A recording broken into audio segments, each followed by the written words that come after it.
तो बजट से पहले प्रधानमंत्री नरेंद्र मोदी ने संसद परिसर से देश को अहम संदेश दिया है। उन्होंने कहा कि इस सरकार की पहचान रिफॉर्म, परफॉर्म और ट्रांसफॉर्म है और विकसित भारत 2047 के लक्ष्य के लिए आने वाले 25 साल बेहद महत्वपूर्ण हैं। पीएम मोदी का क्या है संदेश, इस रिपोर्ट में है।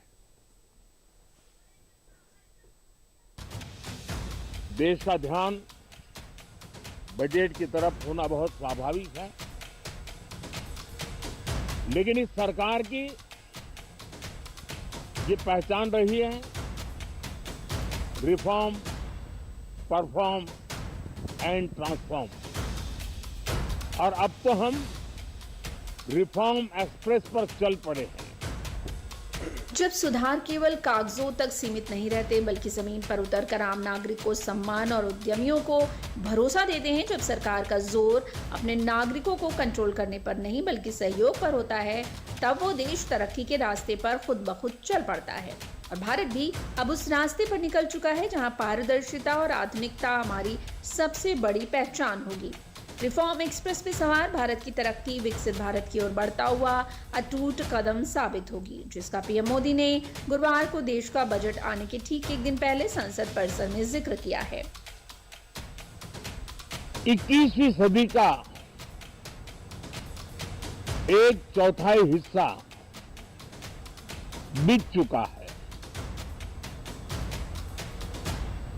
ये दूसरे चौथाई का प्रारंभ हो रहा है।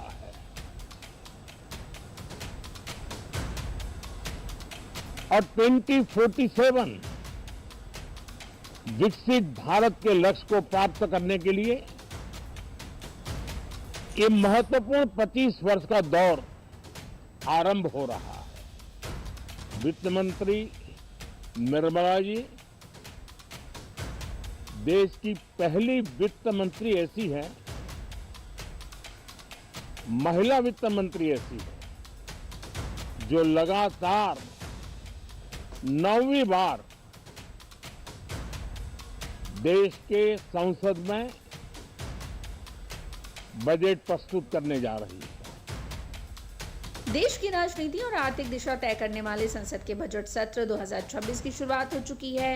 वित्त मंत्री निर्मला सीतारमण 1 फरवरी को देश का बजट पेश करने जा रही हैं। ये सत्र कई अहम विधेयकों, बड़े आर्थिक फैसलों और सरकार व विपक्ष के बीच तीखी बहस का गवाह भी बनने वाला है।